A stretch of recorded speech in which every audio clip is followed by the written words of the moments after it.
ரொம்ப நாளைக்கு இந்த தினேஷ் ஸ்மைல் ஸ்டோரி லைன கொண்டு போகாம, இந்த ஸ்டோரிக்கு ஒரு ஃபுல் ஸ்டாப் வைக்கணும் அப்படின்னு சொல்லி நீங்க நெனச்சீங்கன்னா, இந்த வீடியோவுக்கு லைக் பண்ணி உங்களோட கருத்துக்கள தெரியப்படுத்துங்க. எப்படியாவது விஜய் மயில காப்பாத்திருவாங்க அப்படின்னு சொல்லி பார்த்தா, இப்ப மயில் அண்ட் தினேஷ் 2 பேருமே ரொம்ப ரொம்ப கிளவரா எஸ்கேப் ஆயிர்றாங்க. "ஏன் மாமா நீங்க திரும்ப வந்தீங்க?" அப்படிங்கிற மாரி விஜய் கிட்ட கேட்குறாங்க. அவங்க முகத்திலே அப்படி ஒரு பதட்டம் இருக்க தான் செய்யுது. "நீ ஏன் இவ்ளோ பதட்டப்படுற? இங்க ஏன் வந்து நிக்கிற?" அப்படிங்கிற மாரி கேட்கிறப்ப, "என் ஃப்ரெண்ட் இங்க தான் அடிக்கடி நான் மீட் பண்ணுவேன். நாங்க இங்க இருந்தே போயிருவோம்." அப்படிங்கிற மாரி சொல்றாங்க.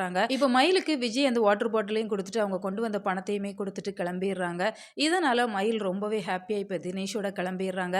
தினேஷ் ரொம்பவே பக்காவா பிளான் போடுறாங்க. என்னை ஏற்கனவே ஒரு பொண்ண இப்படிதான் ஏமாத்தியிருப்பாங்க அப்படிங்கிற மாரி, ஏதோ ஒரு இடத்துல கொண்டு விட்டுருந்தோம். நான் அங்க இருந்து அவங்க தப்பிச்சுட்டாங்க அப்படிங்கிறதுல, அவங்களுக்கு கொஞ்சம் பணம் குடுக்க வேண்டியதா இருக்குது. அதனால இந்த டைம் வேற ஏரியாவுக்கு மயில அனுப்பி வச்சிரணும் அப்படிங்கிற மாரி பிளான் பண்ணியிருக்கிறாங்க.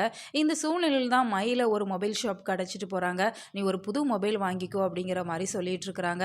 "எனக்கு தான் ஏற்கனவே என் கையில புது மொபைல் இருக்குதே, அப்புறம் ஏன் புது மொபைல் வாங்கணும்? அப்படியெல்லாம் பண்ண வேண்டாம். நம்ம கையில இருக்கிற பணத்தெல்லாம் அனாவசியமா செலவு பண்ணக்கூடாது." அப்படிங்கிற மாரி மயில் ரொம்பவே பொறுப்பான குடும்ப தலைவி மாரி பேசிட்டு இருக்கிறாங்க. இந்த பொறுப்பை எல்லாம் அவங்க படிக்கிற விஷயத்துல காட்டியிருந்தாங்க அப்படின்னு சொன்னா ரொம்ப ரொம்ப நல்லா இருந்திருக்க தான் செய்யும்.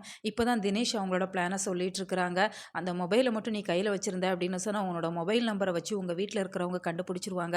அப்படி இல்ல அப்படின்னு சொன்னா, உன்னோட மொபைல்ல இருக்கிற ஏதாச்சும் ஒரு சிப் நம்பர வச்சு கூட கண்டுபிடிச்சுருவாங்க.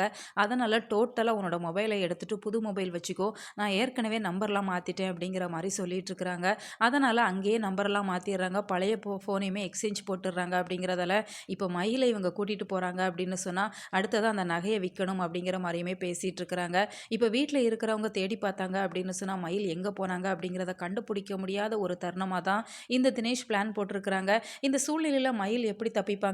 ஏன்னா அவங்களாவே தினேஷோட உண்மை முகத்த தெரிஞ்சு வீட்டுக்கு வந்துருவாங்க அப்படின்னு சொல்லி தான் எதிர்பார்க்கப்படுது. உங்களோட கருத்துக்கள் என்ன அப்படிங்கிறத மறக்காம கமெண்ட் பாக்ஸ்ல தெரியப்படுத்துங்க. மேலும் இது போன்ற வீடியோக்களுக்கு நம்ம சேனல சப்ஸ்கிரைப் பண்ணுங்க.